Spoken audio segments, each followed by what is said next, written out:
A Segunda Morte de Odilon. Livro psicografado por Carlos Antônio Bacelli, pelo espírito Inácio Ferreira. Capítulo 21. Notícias da Terra, primeira parte.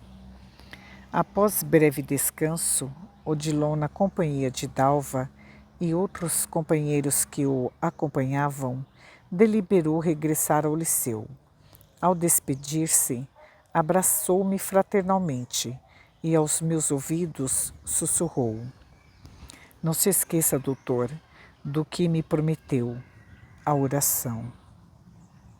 Os seus olhos, embora sempre brilhantes, estavam naquele momento semi-apagados e, não resistindo, deixei que a emoção tomasse conta de mim.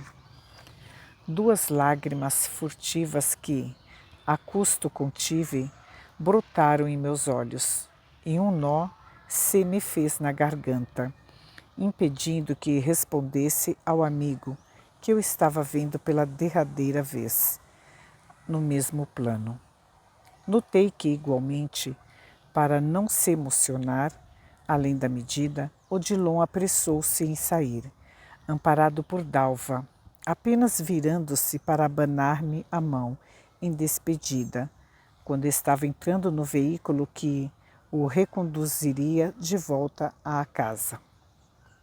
Domingas me dirigiu uma pergunta que, sinceramente, no momento, eu nem pude registrar, porque, acostumado a ser durão, eu estava prestes a desabar.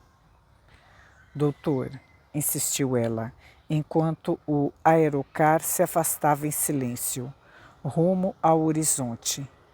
"O que o senhor..." Com dificuldade, balbuciei em resposta uma única palavra: "Depois." Procurei refazer-me, porque afinal outros amigos que haviam comparecido à conferência desejavam se despedir e estavam à minha espera.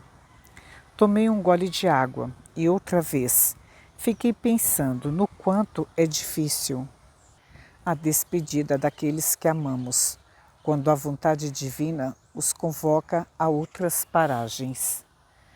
"Meu Deus!" exclamei em silêncio. "Que doutrina maravilhosa é o Espiritismo, que nos dá a certeza da vida imortal. Se não fosse por ele, eu não sei como nos viraríamos com o sentimento de amor que nutrimos por aqueles que a morte arrebata de nossa presença." "Doutor, o senhor está bem?" indagou-me Domingas, que de mim não arredava o pé.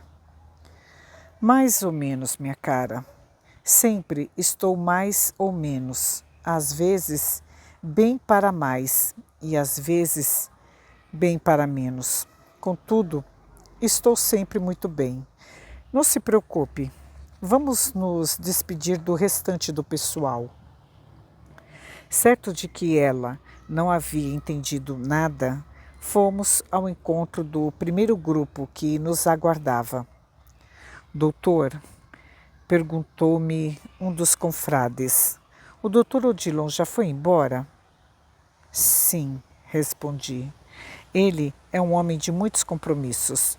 Pediu-me que o justificasse por se retirar um pouco mais cedo."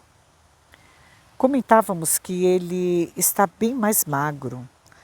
"Ah, sim", gracejei. "O Manuel vai desfilar e, por esse motivo, está mais rigoroso regime." "Eu também tenho achado que o Manuel tem exagerado." "Eu o quê, doutor?" Era o Manuel aproximando-se. "Estava falando a eles", disse-lhe com uma piscadela, "que você está jejuando porque em breve irá participar de um desfile de moda em favor do hospital." "Ah, não é o caso do Odilon, que está muito bem", comentei em seguida, dando ao Manuel a oportunidade de entender o que eu havia dito. "Um desfile de moda, Dr. Manuel?" Interessou-se outro que integrava o grupo. Estamos sim, pensando. O hospital está carecendo de levantar fundos, não é, doutor? Aliás, descontraiu o amigo, todos iremos nos apresentar na passarela. Tudo pela sã doutrina, exclamei. O senhor também, doutor Inácio? Insistiu o mesmo curioso anterior. Sim, eu, Manuel, a Domingas. Eu também, doutor, aparvalhou-se a confreira. Claro, redargui. Você principalmente, mas eis que vem chegando Modesta. Anunciei, vendo a benfeitora que se aproximava. O que foi? A recém-chegada, sempre vestida com simplicidade, mas extremo bom gosto. Havia escutado a referência ao seu nome. Ufa, Modesta, exclamei. Como está sendo difícil a gente encontrar assunto. O que você achou da conferência? Falávamos de Odilon, que, como sempre, excelente, replicou, e com a sua sensibilidade mediúnica, auxiliou-me a desconversar sobre o visível estado de abatimento em que Odilon se apresentava. Ele está ótimo. Ele e você, Inácio, estiveram muito bem. Houve pequeno intervalo que Modesta soube aproveitar para mudar de vez o rumo do bate-papo. Inácio, solicitou-me, fale-nos algo da terra. Deixe-nos aproveitá-lo um pouco mais. Sabemos que você está sempre atualizado. E virando-se para os integrantes do grupo, aos quais outros, naturalmente, já se haviam ajuntado, obtemperou. Vocês não gostariam de algumas notícias recentes da Terra? Podem, inclusive, não ser as melhores, não é, Inácio? O que você nos diz? Você que, para estar lá e cá, parece fatiar o seu tempo em minúsculos pedaços? A Terra é um planeta maravilhoso, elucidei. Quão maravilhoso é o orbe em que agora nos encontramos. Toda a criação é maravilhosa. O problema da Terra são os terráqueos. Alguns dos presentes sorriram. Não sorriam, admoestei.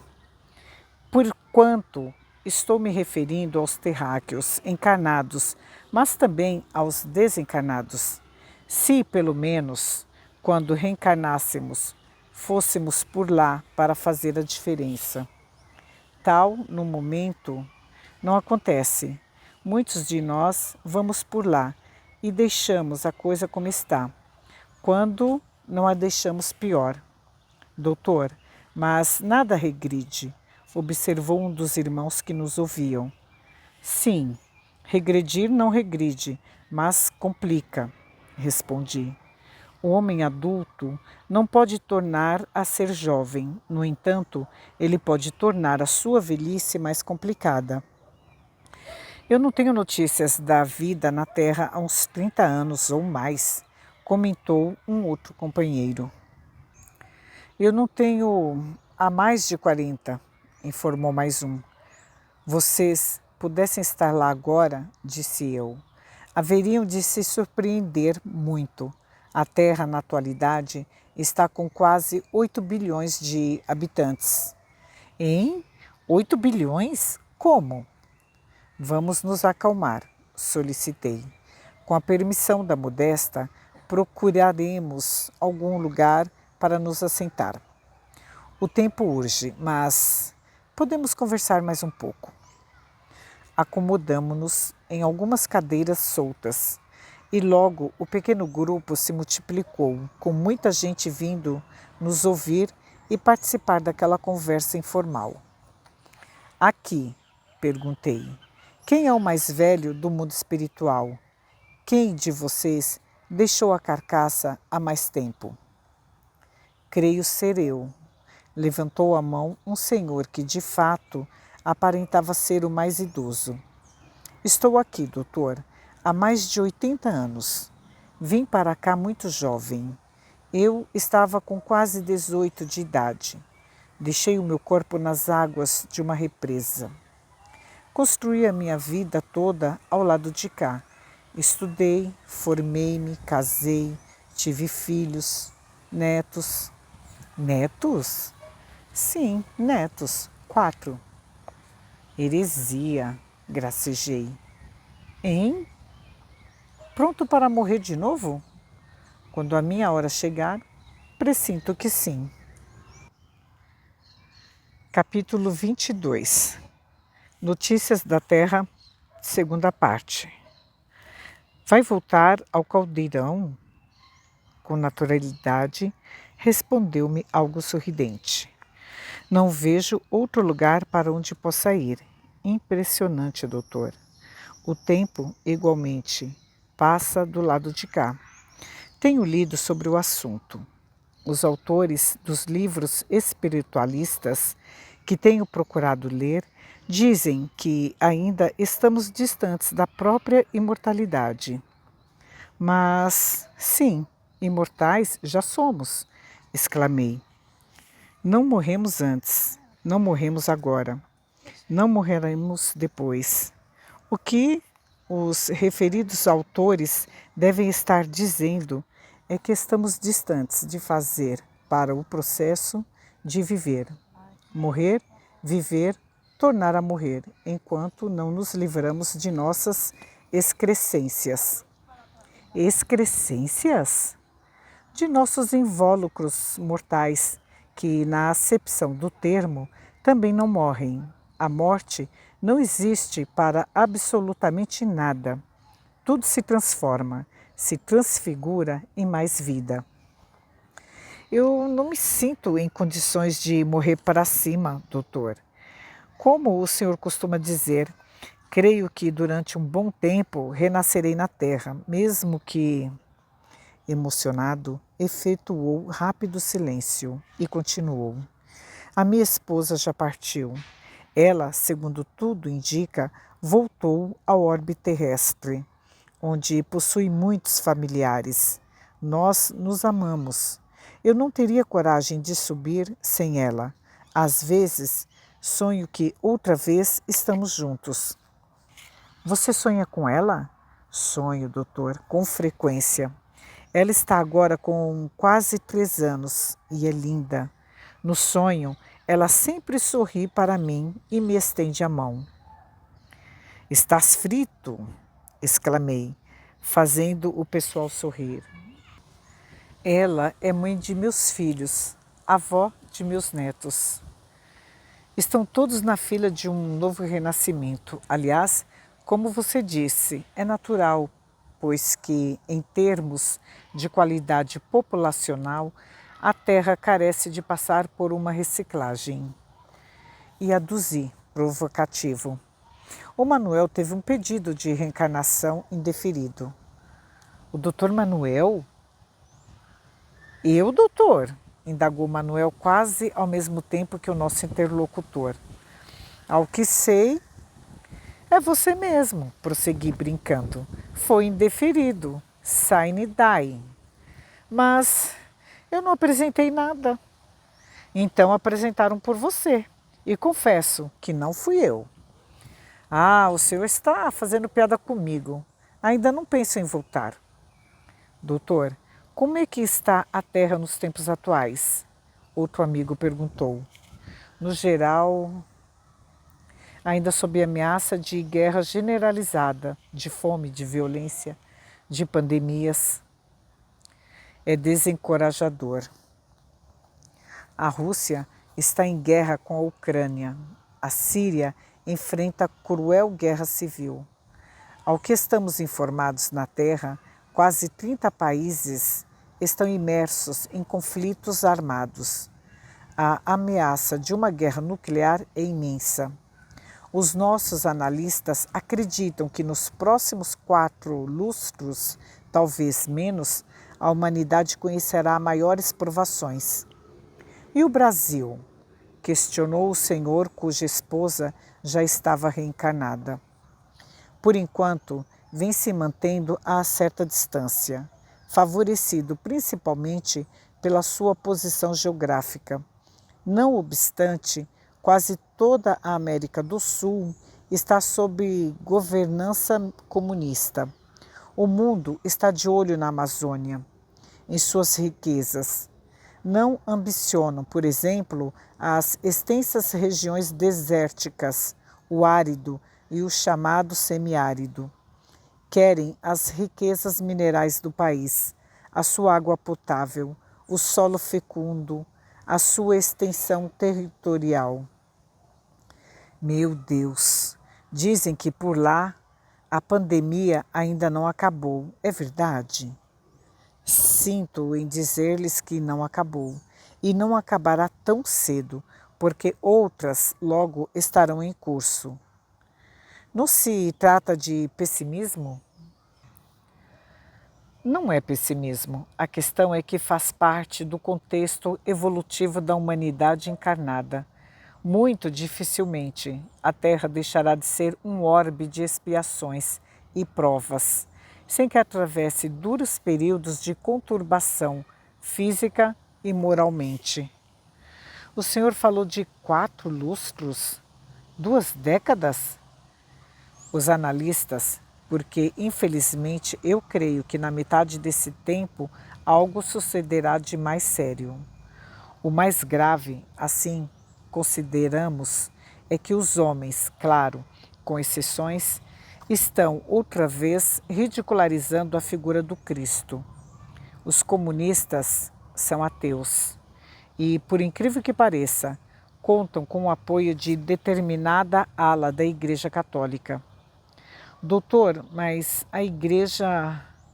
Sim, respondi, está toda comprometida e hoje sobrevive mais como instituição política que religiosa. Então, a situação é de suma gravidade. O senhor nos assusta. Quem assusta a nós todos é o Manuel, que ainda está pensando em voltar. Compreendo que eu troçara com o amigo. Um dos interlocutores, algo desalentado, comentou: Doutor, tais acontecimentos não nos pouparão em seus reflexos. Não, não pouparão, concordei. Nenhuma notícia animadora? Sabatinou outro. A única é a que, no frigir dos ovos, o bem há de prevalecer. Depois da tempestade virá a bonança. Contudo, muito difícil que o furúnculo não venha a furo. Deus não vai deixar. Ora, meu caro, respondi a quem assim se pronunciara. Deus não quer muita coisa que o homem deseja. Não olvidemos, no entanto, a questão do livre-arbítrio. O Criador não quer, mas a criatura quer. O que um pai pode fazer com um filho que não lhe atende os conselhos? Deixar que vivencie as experiências de sua escolha, para que, por si, tome consciência de seus equívocos. Vejamos a parábola do filho pródigo, que estamos sempre a citar. O pai não queria que o filho saísse de casa, mas não lhe contrariou à vontade. O filho, pegando o que lhe pertencia por herança, saiu e foi caindo. Quando percebeu o que estava fazendo, ou seja, quando tomou consciência de seus equívocos, deliberou voltar. Essa questão é muito séria, doutor. Deus deveria intervir. Ah, você acha que Deus deveria depositar o seu voto na urna, não é? Escolhendo os governantes dos países? Mas o que você acha que Deus deveria fazer? Substituir no homem o suor que ele derrama? Fazer a terra produzir sem que o homem precisasse plantar? Pensar e agir por ele na solução do menor problema que apareça? Todos permaneceram em silêncio. Doutor, e quanto às religiões? Inquiriu-me uma jovem extremamente simpática, que de uma cidade próxima estava nos visitando na oportunidade. O senhor crê que o Espiritismo possa conseguir algo junto aos homens? crer que algo possa de fato conseguir junto aos homens? Respondi. Incluindo desencarnados e encarnados, eu creio na dor, no sofrimento. O Espiritismo, ou o conhecimento que dele possa nos advir, será de grande proveito libertador para que aqueles que o aceitarem, dispondo-se a estudá-lo, em colocá-lo em prática no cotidiano. Breve intervalo e prossegui. Vejamos o Evangelho de Jesus. Quantos espíritos, nesses 20 séculos de cristianismo, têm realmente assimilado as lições do Divino Mestre? Sabemos que muitos espíritos que tiveram coragem de abraçar o Evangelho já ascenderam a outras dimensões, ao passo que outros muitos, a grande maioria, ainda se encontra relutante.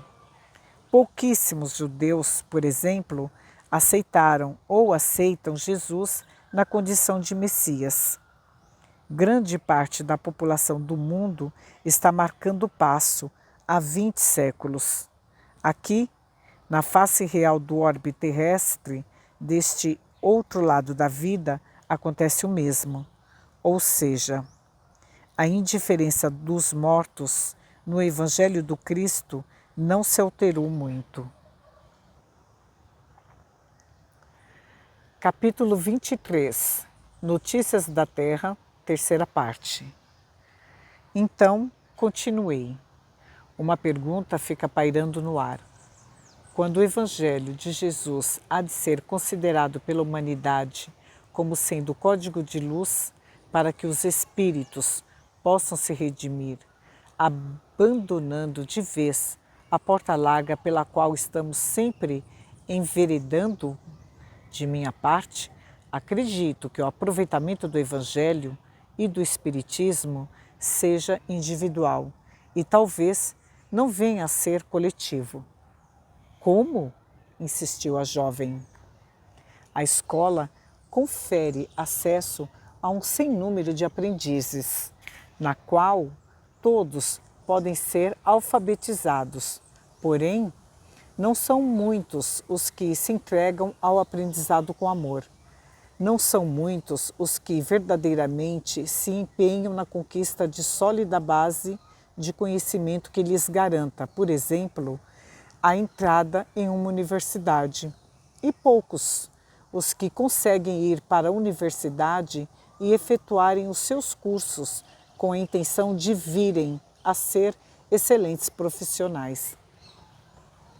Realmente, concordou a interlocutora. Então, repeti, eu creio que, consoante a sua indagação, eu creio que o Espiritismo é uma doutrina de redenção para os que almejam se redimir. No entanto, para muitos espíritos, não passa de interessante elucubração de natureza filosófica em torno da vida e da morte. Já tivemos alhures, gracejei, oportunidade de dizer que a porta estreita é tão estreita que confere passagem apenas para os que jejuam e se disponham a atravessá-la virando de lado. Graças a Deus, interveio Manuel, sorrindo. Estando tão emagrecido como o Senhor disse que estou, poderei passar por ela. Negativo, respondi. Estou me referindo à gordura espiritual e não à física.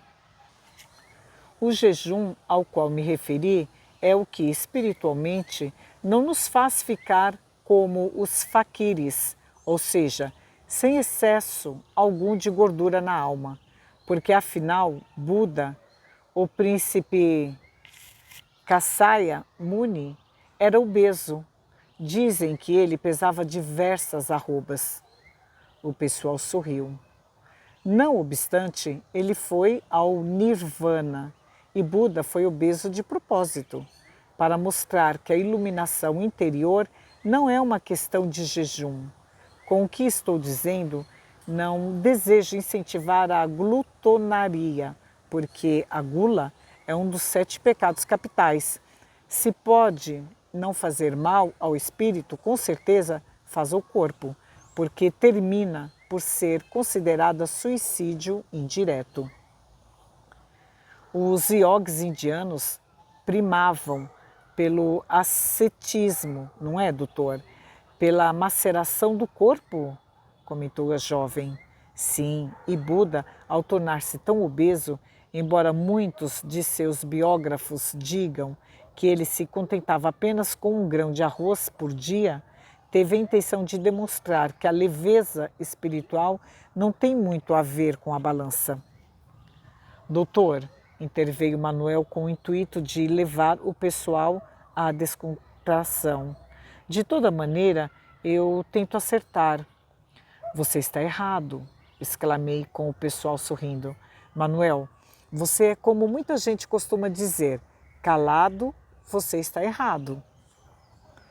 Modesta, tomando a palavra, observou.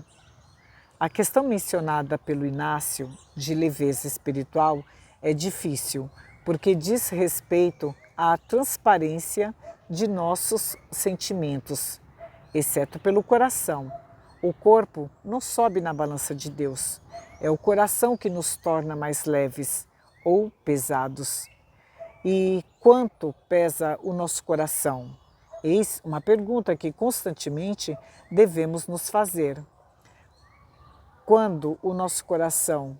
Quanto pesa o nosso coração? Repetiu Modesta, ante o silêncio geral. O sentimento de ódio, de rancor, de maldade, a intenção infeliz com que costumamos agir em relação ao próximo. Às vezes, trazemos o coração no peito como se fosse uma tonelada de chumbo. Sinceramente, eu não sei quanto tempo durou o silêncio após o que foi dito por Modesta. Sentíamos, todos, meio desconcertados ou estonteados, como um lutador de boxe que, de repente, tivesse sido nocauteado pelo certeiro golpe do adversário. Dona Modesta, por fim falou Domingas, agora a minha leveza espiritual foi para o buraco. Estou sentindo que o meu coração pesa tanto que é capaz que eu sequer consiga sair do lugar. O meu, ensaiou Manuel dizer. O seu, Manuel, pesa tanto que provoca um desmoronamento ao redor. Sorrimos. Aqui, aproveito para explicar que a descontração que Manuel sempre permitiu e permite em nossos arrazoados de além-túmulo, quando abordamos determinados temas, sempre torna a nossa palavra mais leve. Não que estejamos forçando um estilo literário que não possuímos, pois, graças a Deus, nunca fui um espírito casmurro. Enfim, meus caros, falei, dando a entender aos amigos que, de fato, o nosso tempo estava um tanto estreito para continuarmos. As notícias da Terra não são tão animadoras.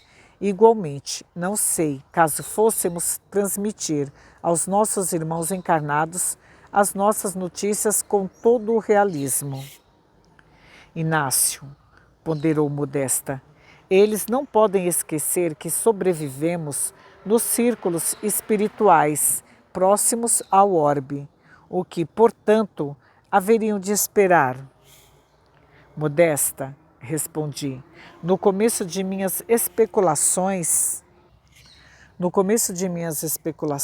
a respeito da vida além da morte, eu cheguei a pensar que bastava atravessar as fronteiras do túmulo para me deparar com Shangri-La. Claro que em pouco tempo, lendo, refletindo e, sobretudo, tendo oportunidade de conversar, principalmente através da sua mediunidade com os mortos, aos quais agora viemos nos juntar. Inácio, comigo não foi diferente, não, pontuou a confreira. Quando fui a Sacramento, ao encontro de Eurípides Barçanufo, um ano antes dele desencarnar, o meu pai, João Modesta, como você sabe, levou-me até Eurípides devido aos desequilíbrios psíquicos que eu vinha experimentando.